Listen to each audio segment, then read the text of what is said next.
Alright guys, good afternoon. Good rainy afternoon guys here in Cebu. And we're currently here once again at NuStar because they're gonna have a raffle draw today. Sana ilang auto BMW and my parents would love to watch the draw. I don't know. Manay tripping lang. Nasamutan oh.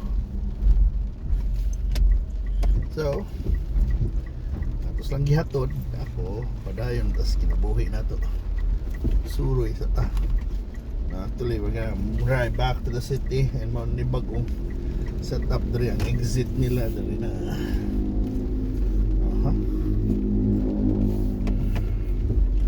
So mana anyway, ngit ngit na but mao na. Ato na lang kuan ang pasensyahan because mao na gina ron. It's Saturday afternoon. Ug daghan actually events karon. It's the Plus Extreme Music Festival. Rambot lang. Sao na nila around.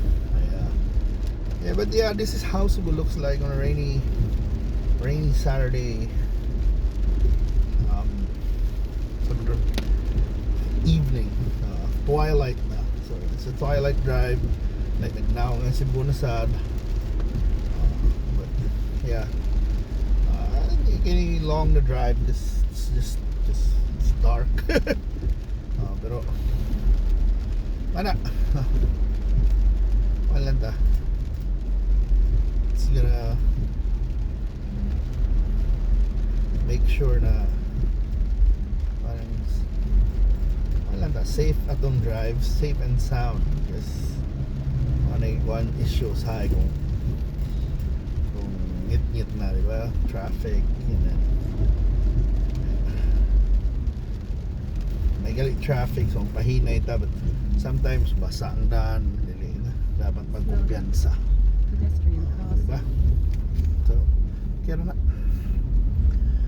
There's CCLX by the way, to the right.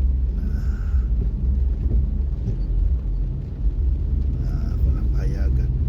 Lock. Yeah. Oh well, yes, it's still 5:15. Pero wala kayo. Wala kayong kahayag na to. Message ko Steffi pa doon taniya. Yeah. Wala. So traffic is quite, yan, di man kayo wala ni. Tungod kay na may mo cross from SMC side ba, so medyo walang in this area moderate. I think all in general kanina dalan di man kayo may issues traffic ron. General lang visibility wise walang affected yun sa foggy weather. I think there's a low pressure area, so wala idugay na may tawa nag-drive no. And by the way mao na ang CCLX kita mo sa akong latest videos, one of the latest videos na nasa food park dito sa ilang sa ilang dito dapit sa tollway. And yeah, unfortunately usahay mo alin na reklamo gid ang mga tao nga na ay so kaduha ka mo from Cebu ka para mo adto ka dito kaduha ka mabayad, of course duha ka 90 94 let's say 100 90 na lang, so 180. Pero kung kuan man na, I think the concept of the food park is supposedly kung sa tumutong ni biyahe gikan kay Lapu-Lapu padung kag Cebu na gutmo niya mo hapit una lang hapit sa mo sa CCLX food park. Dili siya na yun to adto ko kay tuyo lang yung adto pwede man sana, pero ni tuyo yung adto, so willing nakababayad. And but I can say that place is a great place to watch the sunset. Ana ako maingon, one of the best is sa una mo tan-aw og sunset gikan sa 10,000 roses. Uy, nindot kita naon karon dito na sa may CCLX. Guwapa kay sunset ya bay. Pero mao na. Wala tong drive na. So nga na gina usahay ang kuan. Nang gina reklamo, so kung kuan mo itong mga establishments reklamador ba nimo tao? Of course ila lang i-point out usahay ba. Of course di pa basta-basta sad, you gonna let go of money. Di ba, kung katong 200 na yung gitol pero 180 marabag pila na ka, duha na ka, sana daghan na kag makao na sa Jollibee for example, kanang 180 pesos, di ba? So na kay mga 2-piece chicken meal na so di ba, lang na. And of course ang mga food noon dito sa Kalingaw lang ato kay na mga food na atong friends dito sa Melpia, na siya mga scallops, mga barbecue to buwa na dito, mga milk tea, naninawang dire sa Cebu ko mag-uwan it's a gloomy weather, bugnaw ang panahon, nindot iligit-ligit, gakos-gakos ug tanday-tanday, diba? Kung na may mga lovey-dubs diha post-Valentine, diba? May post-Valentine weekend katong mga wak celebrate og Valentine's Day because may trabaho, nindot karon i-celebrate og Valentine's Day labi na ingani ang panahon, tugnaw kayo, nindot kay maggakos. And by the way, congratulations to Ian and Key, konde na sila na ikasal pag-ulang na dito ko kanina. Dito siya gikasal sa Archbishop Palace, dayon reception is Golden Peak. Ningaw sa to na siya the mobile coffee bar, na coffee bar ba na mobile coffee. Ningaw kay ko kay mao na ilang marabag ka na bang sa tawa na cocktails with coffee. So mana so that si barista Pablo ba na, yeah, hi. Ito support mo na may anak na gagmay na ventures ba na pwede kaayo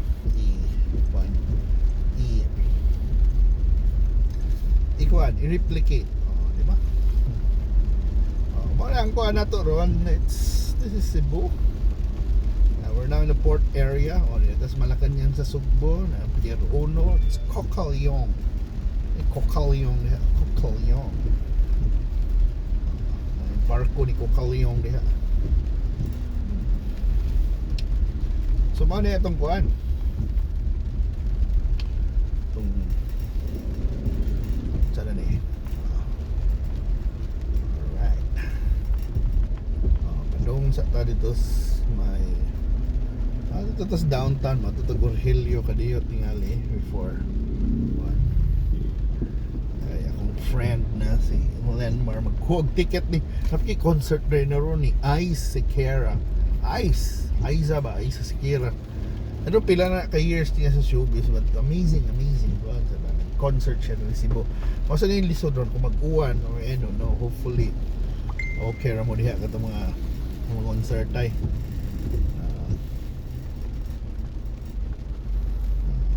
So stop sa the jury. Left pa doon Santo Niño in a bit. So, we're gonna turn left here to Osmeña Boulevard. I think you've seen this many drives, pero ang nindot ron lahi siya, lahi na weather, lahi na day. So this is February 18, and mana lahi sa look and feel, diba? Murag kuan kayo hanita murag lahi nagnaong din na pit senior wa na to mga banderitas. Alright, ningon sa Landmark bati ko na yung weather ron na nata siya free na VIP tickets kang Ice Sequeira. Ang iyang mga dates di mo sugot kay bati ang weather. Ay di sa anak ni nung Diego diha. Bitaw. So mga daghan mag-events sa Cebu, mga concerts, plays na malik na. I think si Lenmar kung tapad karon, akong pasahero karon, he just watched itong Daddy Long Legs play. Wow, that was kuan. Ito na theater dito sa Mirama kana sa Fusion Temple, no? Kana bang diha Kuan ko no, lingaw ko no kay daghang nananaw sa Daddy Long Legs. So it's nice to see, to know na daghan kay mga local productions na Cebu. Bago ra ta niagi sa Santo Niño, yung mga local productions na malik na. There's a concert there sa Plus 63. Malik na, unfortunately malik ning ani na weather. So it's kaningani na weather sometimes shows us the need na kailangan na dako na indoor venue ang Cebu. Bitaw mo na kuwang sa Cebu sa big indoor venue. It's not about kuan lang hadi na. Aw para maka-concert rin ang sa mga BTS po kuyawa no. Maka-concert ng mga Blackpink, but mala ba those type of venues like 20,000 plus 25,000 plus na indoor venue like an Araneta Coliseum or MOA, dili isa atong pareho to sa Philippine Arena na 50 plus 55,000, bisan like 20,000 25,000 level na indoor venue na it's useful not only for kanang mga concerts ba na mga international stars, kay challenging sa natin local stars no na makapuno kag venue na 25,000 usay mahal ba kay bayad na indoor na venue.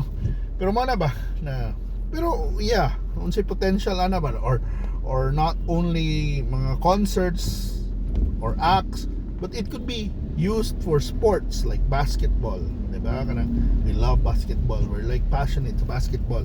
So kung nalay 20,000 seater na venue for basketball, for a concert, it will murag negate kung iani ang weather. Kay sayang kay mo mga planning ba, basta nindot kay kag line up plus 63 blah blah blah blah blah. Dakag international DJs or na kay mga international ka na mga banda daghang organize ka. Ya one noon lang.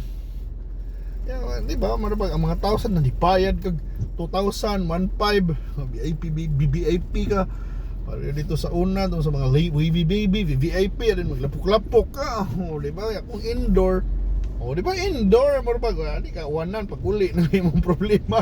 Di ba? Pero, di ba? Kay, ngani, mahal pagod kayo lang i-charge. Although kung indoor, pati na mga ingana, wavy baby, kasi mga 3,000 na, 5,000 na, di ko. But, the benefit is, ma-weatherproof ni mo. Di ba? Weatherproof.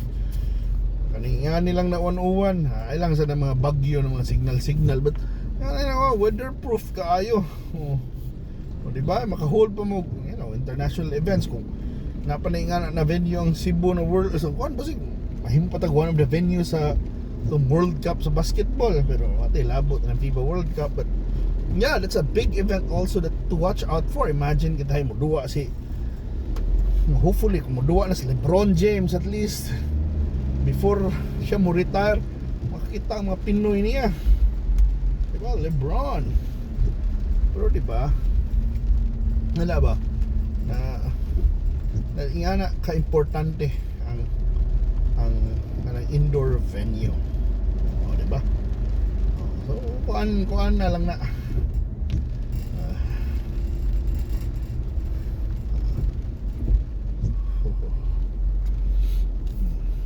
atong kuano. Padung ta dito sa Urgello. Nga mara, di ba? And wala tong prayer and hope, and I guess na nanay big venue ang Cebu na indoor, di ba? Alam, Cebu Stadium. I don't know what you call it, but di ba? Cebu Arena, di ba? Di ba mo ingana ba? Pero mawala na kung kuan ba, may Cebu Coliseum. Mawala na sa unang venue, sa una may big venue but magnaong ng Cebu Coliseum. But so una, yeah, I remember the days na you watch boxing events. So pala akong natanaw na boxing events, concert tingali sa Cebu Coliseum. Pero wala. Hopefully na ng SM maghimo ana, because it goes in line with the goal of making Cebu Singapore like. Singapore like Cebu City. Diba?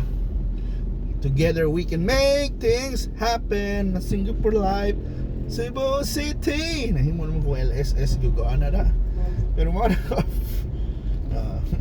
it's just fun, makalingaw lang ba na we aspire be like something that exists, to be idol kaya na Singapore. Diba? But yeah, it would be nice. But yeah, kung buto sa nauna-on, why not ba? Why not lang? Number, ngayon mo, imposible na kan man ngayon na. Pero yeah, pero kung butong nauna-on ba, Singapore is like as big lang sa atua. No, I think may pagay.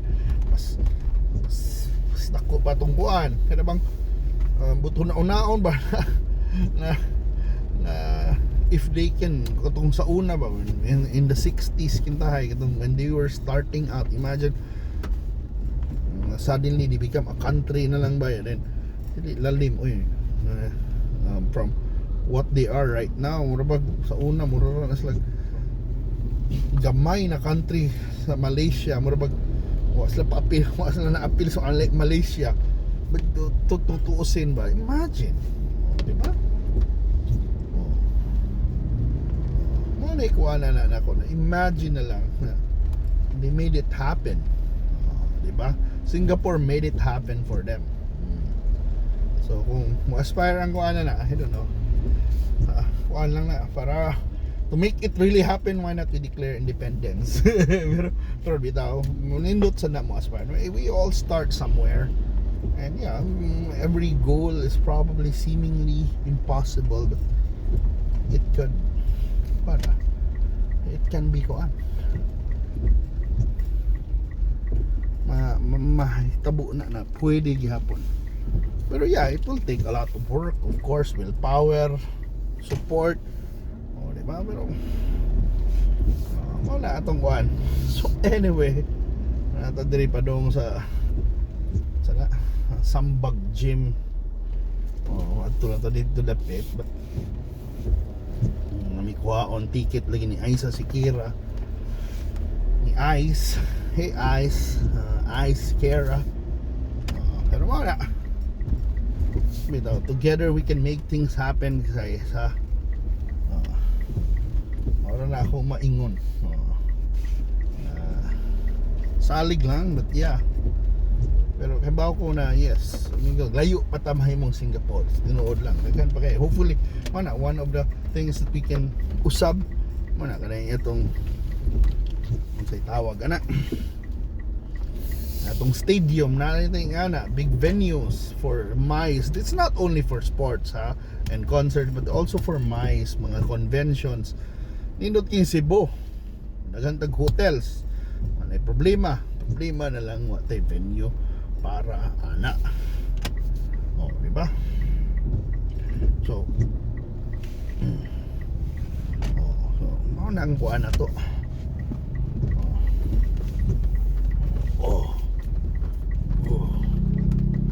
Alright, nanta diri sa Sambag Gym. Pero mo na tong trip kay ato na is bahay ni Ma'am Emma. And thank you so much for watching, and I hope to see you sa phone sa atong next na video and lag. Bye. Alright.